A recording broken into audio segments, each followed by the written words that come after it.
Abend zusammen and good evening everyone, and welcome to this talk about CIMON, the first and only voice bot in space. My name is Apolline Tabourot from Women in Voice Germany, and as a hobby astronomer myself, have been looking forward all week to hearing more about this one and first of a kind project and about the people who are behind this project. But before we dive a bit further into this subject, I would like to say a few words about Women in Voice. Women in Voice is a global community aiming to amplify the work of women and minorities in voice technology. We provide a place for them to grow and network, or as I like to call it, to geek out on this one subject we all are all passionate about. Apart from providing a networking platform and holding talks, we also have, for instance, a mentoring program for people who are new to the community or new to the field or would like to enter this field. And of course, if you would like to be active for the community, we are always looking for motivated people to join us. So if you're interested, just hit me up after the talk or on LinkedIn to discuss on how you could contribute or if you have any suggestions.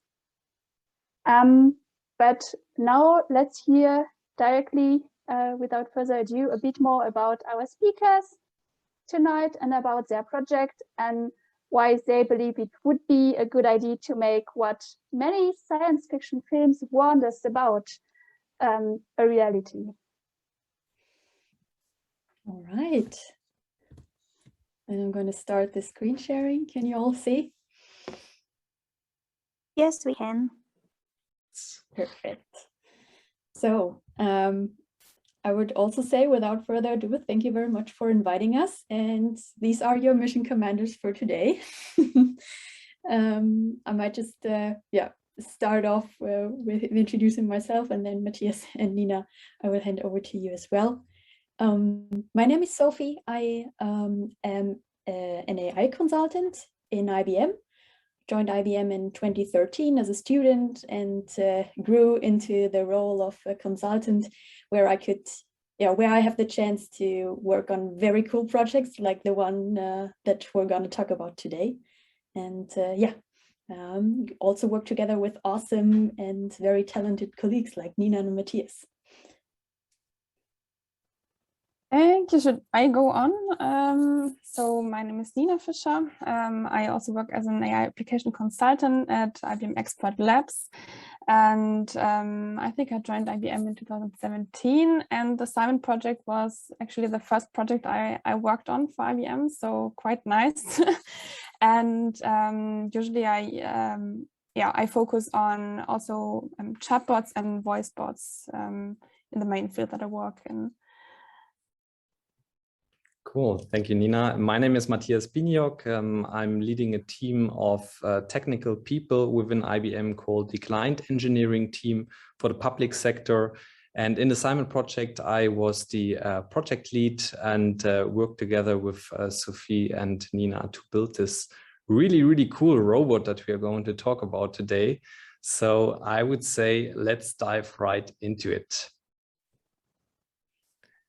So first question to you is, why does an astronaut need a companion?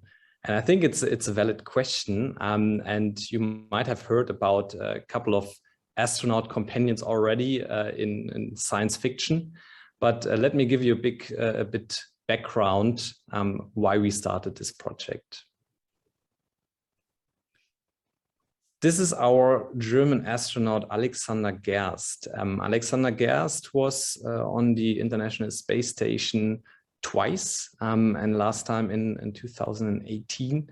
And as you can see, the work that the astronauts are doing up there on the space station is actually quite interesting and also quite complex. So you can see that, for example, Alexander Gerst needs to do a lot of experiments, for example, here in the Columbus module, in the European module of the International Space Station. But not only experiments, they also need to repair things, for example, right? If something breaks up there, you cannot just replace it or order something new at Amazon. You actually have to do something about it and you need to fix it. So many astronauts have a lot to do every day with fixing things and repairing things. And last but not least, also an interesting fact is they need to clean as well. And you can only imagine the smell on the International Space Station if you cannot open any window, right? So since, I don't know, 2000 and something, right? So since a couple of years. That's why they need to clean a lot. And I think they're doing that every Saturday. You can actually see it on the schedule that they have also cleaning jobs. So there are many, many tasks to do for an astronaut on the International Space Station, from very complex tasks such as experiments until up to really simple tasks like cleaning the space station and keeping yourself in shape, for example. And now the question is, okay, why are we building an astronaut assistant for that? So as I said, it's they have to do quite complex things, but the tasks that they have are not only the only thing that are difficult up there. So for example, it's of course a very complex environment, right? They are the astronauts are really in an environment which is demanding for them. So for example, they have to do a lot of sports so that their muscles are not decreasing. And also it's a complex environment. It's not really nice up there. You don't have very comfortable beds or something. So the environment is very complex. I already talked about the demanding tasks, and of course they have to do that in very, very tight schedules. So each astronaut up there is doing hundreds of experiments during the time they are on the International Space Station. So they are on a very tight schedule. They're only normally up to 6 people up there. So they're also quite isolated. They are in a small environment, yes, but they don't have many people to talk to. And if you're not getting along with any of these people up there, you have a problem. So that's why they work together on ground, on Earth before, while preparing for these missions. And now we thought about, all right, let's build something for them that helps the astronauts with their daily tasks, with their experiments, with cleaning, with isolation. And we thought about these kind of these robots here. Unfortunately, there was a trademark for them, so we couldn't really use the design. But instead, we came up with our own design, which is CIMON. And CIMON is a project called Crew Interactive Mobile Companion. And this project is actually awarded by the German Space Agency, so the DLR, Deutsches Zentrum für Luft- und Raumfahrt. And it was developed jointly by Airbus and IBM Germany, and it was funded by the Federal Ministry for Economic Affairs and Energy, so Bundeswirtschaftsministerium. And CIMON is the first autonomously free-flying astronaut assistant with artificial intelligence on the International Space Station. Think about that, what I just said. It's an autonomously free-flying robot. So I'm not just kind of remote controlling him. It's a him, by the way. I'm not remote controlling him. He's actually autonomous. He can decide by himself what to do based on the comments that the astronauts gave him. So it's a really cool thing, and Nina and Sophie will talk about that later on. But let's talk a little bit about hardware. So as I said, CIMON was developed by, the hardware was mainly developed by Airbus Defence and Space. And you can see he's quite heavy. Yeah? It has the weight of 5 kilograms, and he's as big as a basketball, like 32 centimeters in diameter. And he can, as I said, completely autonomously move around, and his propulsion system is powered by air, so by airstream. And he can move around autonomous for 2 to 3 hours. So that's based on the battery life that we can put in there. There's a very complex guidance navigation control system with video, with ultrasonic sensors and many other sensors. And this system was developed by Airbus Defence and Space. And of course, you can talk to Simon, you can give him comments, you can ask him lots of things. And this artificial intelligence is powered by our IBM Watson technology, which we come to later on.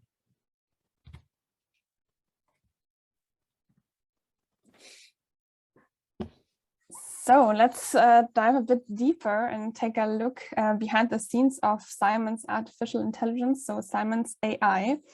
As Matthias said, we are using several AI services from IBM Watson. And in general, IBM Watson is a set of microservices that use machine learning to do AI tasks. And now let's see which of them are really necessary to build these kind of a space companion. And first of all, CIMON has ears. And so we talk about CIMON tries to show human-like behavior or simulate human-like behavior. And he has ears. So using Watson speech to text, he can transcribe audio stream into text. Then as a next sense, he has a mouth. So the other way around, using text-to-speech to synthesize text into audio files. Then his brain, we say, is used with Watson Assistant. So it's a platform where we can build dialogues and make him understand what the astronaut wants. Then his emotions. So CIMON is trying to understand emotions, and so that he can kind of analyze or see how the astronaut is feeling right now, and also trying to show emotions, so by speech output or by his face. Then his eyes are kind of cameras and the guidance, navigation and control system, so that he knows where to move. And his body and his movement is exactly these guidance systems that have different sensors to be able to navigate around and to see where is he at this station and where to turn around, where to move. And the last point is, we called it the nervous system. So all the components where the information is transferred and is flowing is so the Airbus ground station and the IBM data center. So now we dive again a bit deeper into the different components of CIMON's AI and have a look at these. So first of all, the astronaut says something that he wants from CIMON, and the first thing we have to do is to recognize what is he saying. So as I said, for this we are using the Watson speech-to-text service. So this is for recognizing voice, so like audio streams and that has voice on them in English language, and to transcribe these into text. And to be able to do so, we are using two kinds of customizations. So the first one is a language model, so that CIMON is able to understand the domain-specific words that the astronauts are using at the ISS. So, for example, instead of yes, for example, they say affirm or affirmative. So CIMON has really to understand the special kind of words, or also the term will co is known as will comply. So, okay, I understand this and I will do the action now. And also the astronauts are trained to use the NATO phonetic alphabet. And CIMON also has to understand these kind of things, but not also this, also the different components of the experiments of the Columbus module. He really has to understand the astronauts at the same level, so that he's able to communicate at the same level with them. And the second kind of customization is the acoustic model.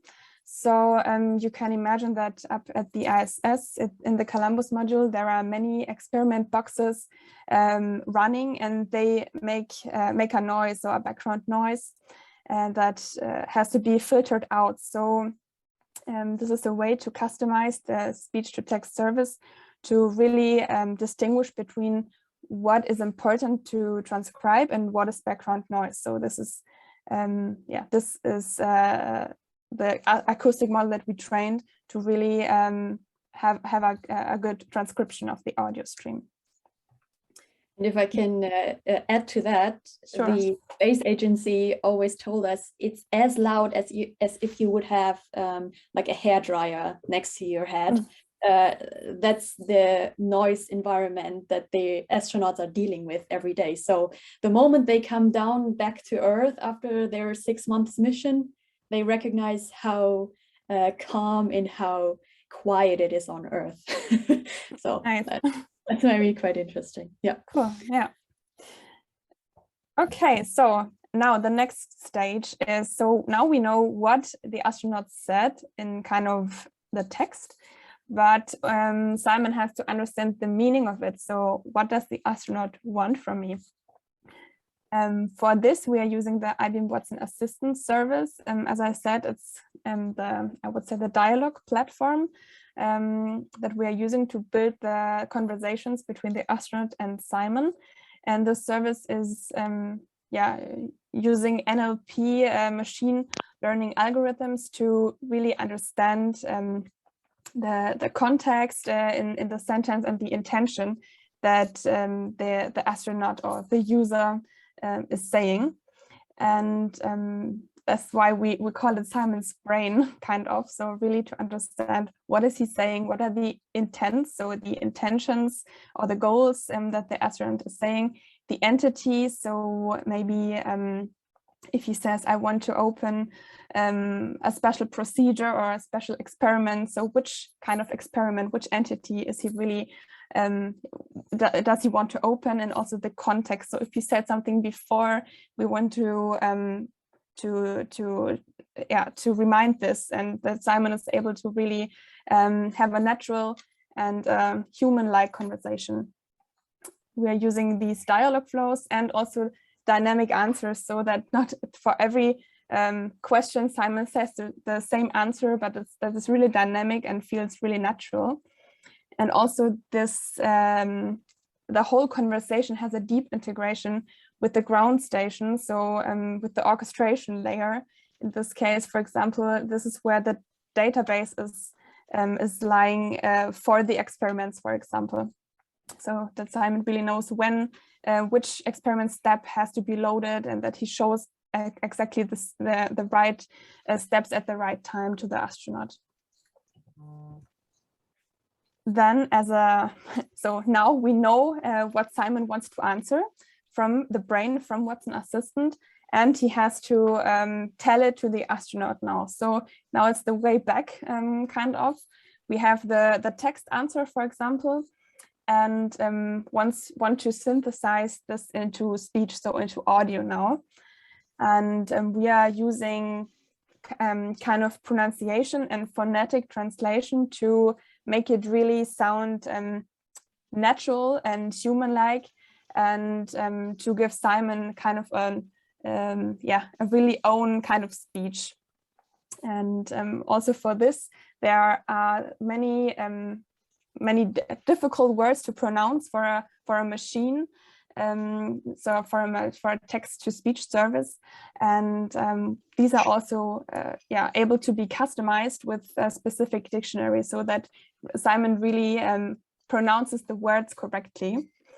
And also with this service, we were able to tweak the intonations and also to show emotions through the speech that he's saying.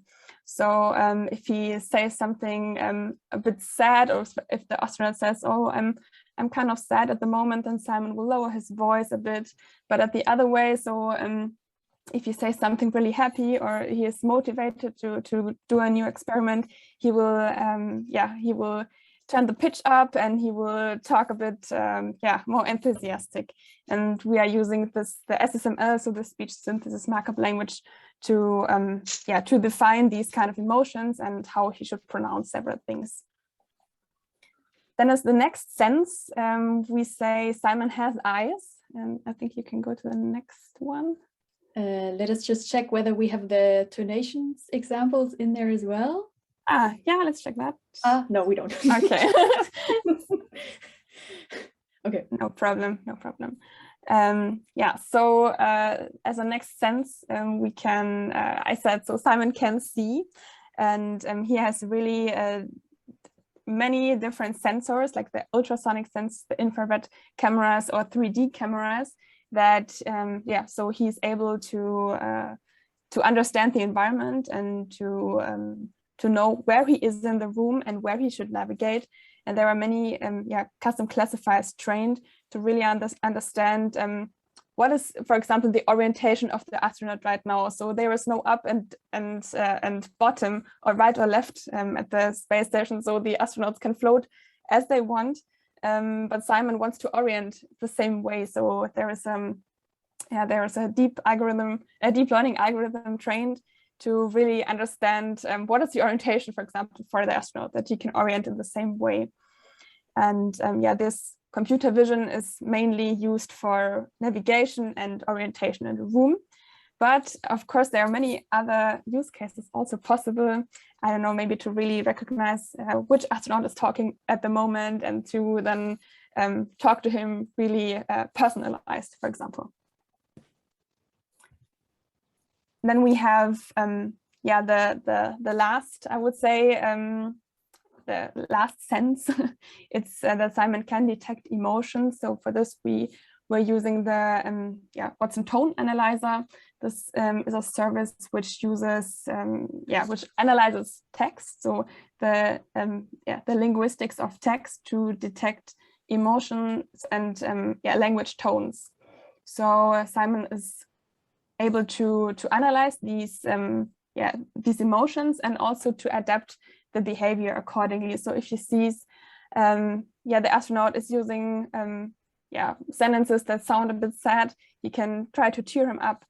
And this is how we detect emotions and also show emotions. And now we know a lot about the different AI services, but where are they now? So is Simon the AI? Does he have it in the brain? Let's ask Sophie.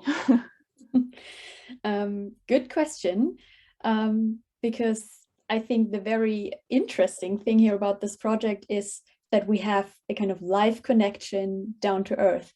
So we don't have an offline version of the model, but we were thinking about if we want to move fast and we want to have the latest models available that we have on our IBM cloud, let's use the IBM public cloud we have in Frankfurt.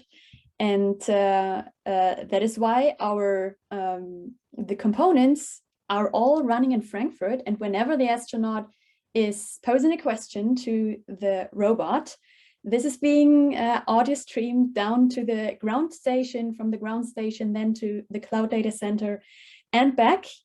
And you might think, oh, this is gonna take a whole lot of time, like minutes or something, but they have a really fast connection. And we also were building some sophisticated things to actually speeden this up, so we can reduce the latency down to about 1 to 2 seconds, which, if you think about it, and if you're familiar with voice bots, may seem like a long time, especially when you're in front of a robot and have to wait 2 seconds. However, this is still, it's still to handle and can also be supported by using facial expressions. So it's actually like a thinking pause we would have as humans as well.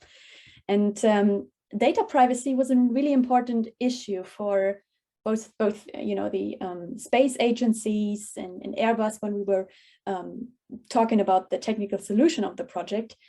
And the good and important aspect here is that the conversations the astronaut has with the robot, with Simon, are not being used for IBM to, train our models, to make our speech to text or Watson assistant even better. But we are assuring the clients that their data stays their data, and they only have access to that.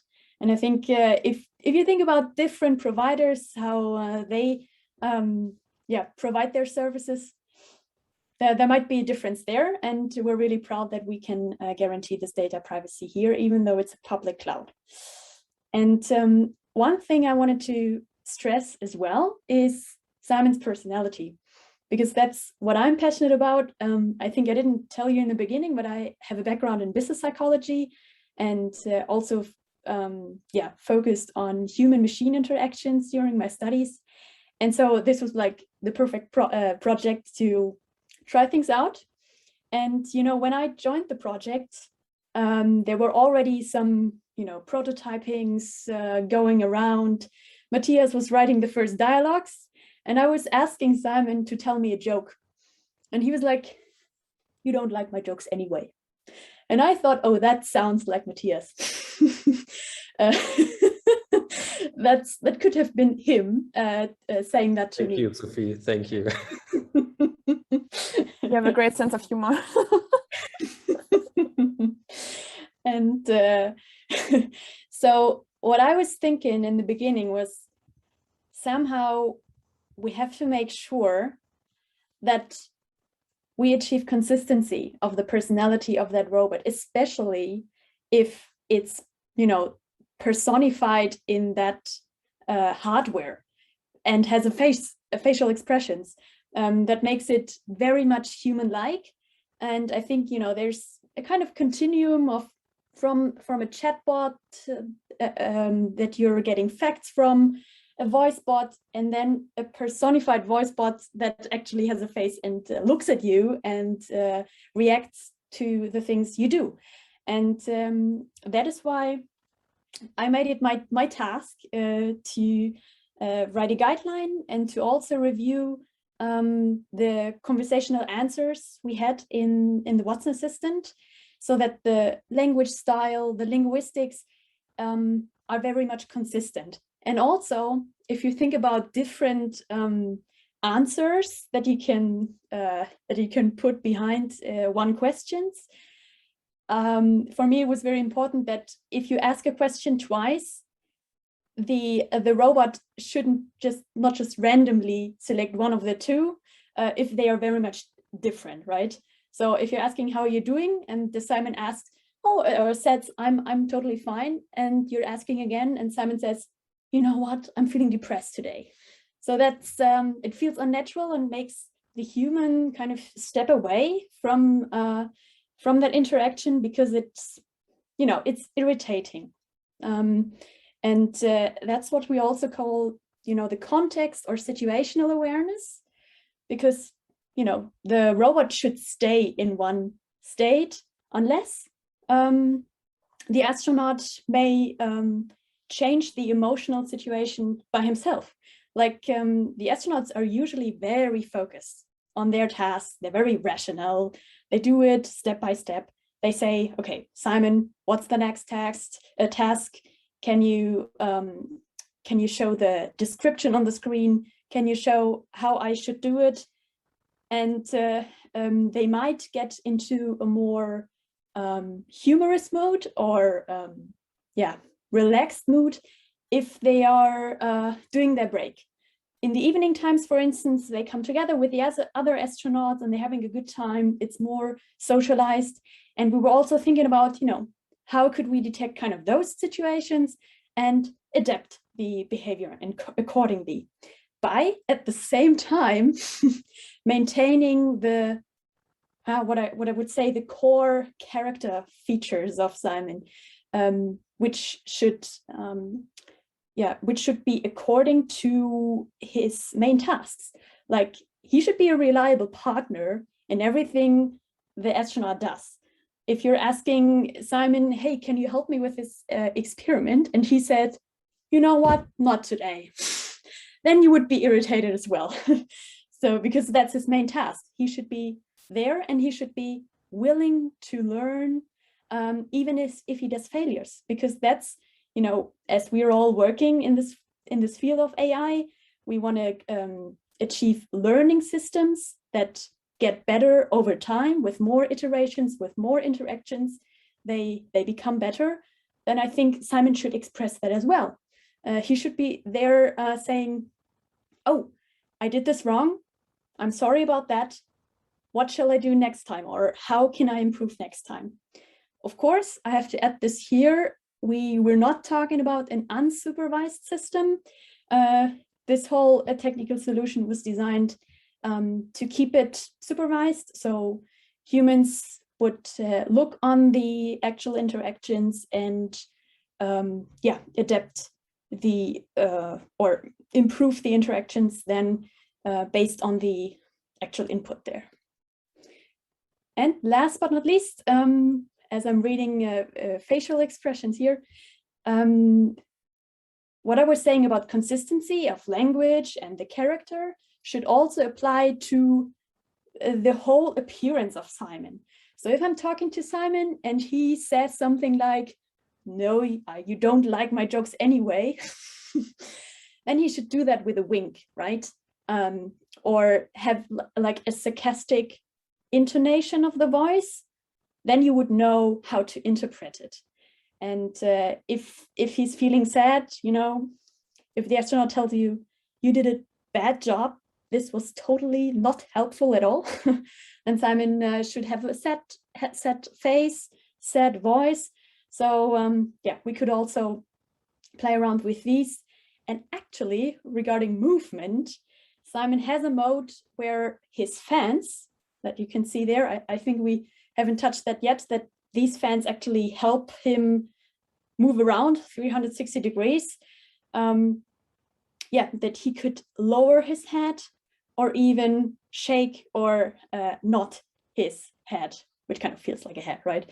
So this could also be combined and needs a whole concept of how do we bring all these pieces together and make it as human-like for the interaction as possible. And what I'm very much proud of is that we have a big team that has been working on CIMON, many men, but also many women. So for instance, we were working quite intensely with Judith from the LMU in Munich, who was doing the scientific supervision of the project. And also with Gwen here down right, we've been in the Columbus module here in Cologne, in the mock-up version that we have down on Earth in the German Space Agency Center. And yeah, she's an operations lead, so she's actually someone who talks to the astronauts like a mission commander down on Earth, and was also leading the first experiments. So that's where she gave the instructions to the astronauts how to unpack the robot, how to load the batteries and these kind of things.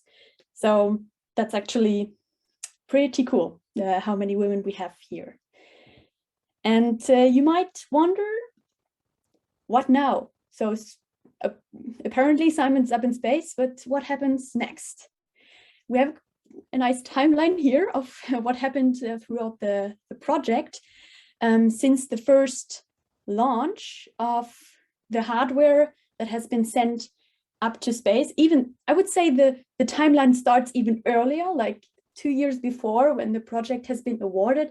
And I think it's a very, if you think about it in space light years, this is quite fast for a space project to realize that in 2 years time frame to actually build a hardware, test it enough, make sure the hardware would not hurt anybody on the ISS.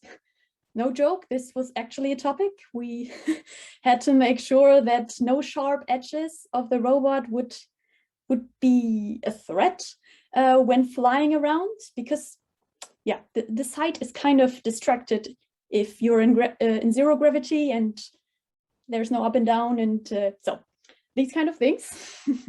And So CIMON has been launched in 2018 in June.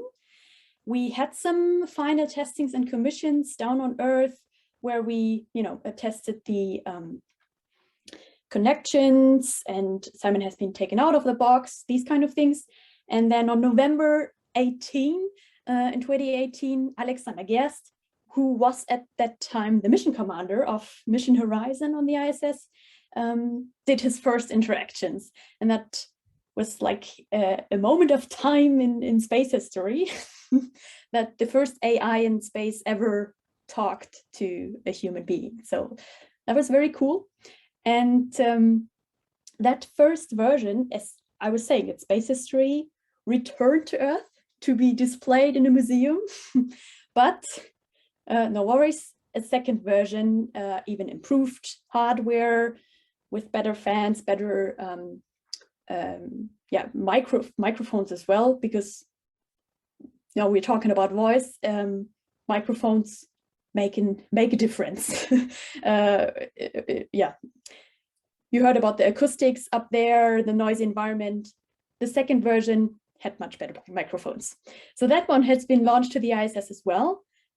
By the way, from Cape Canaveral, I think both of them, with a SpaceX rocket. So that's also a cool side fact. And then the second version met Luca Parmitano on his Beyond mission.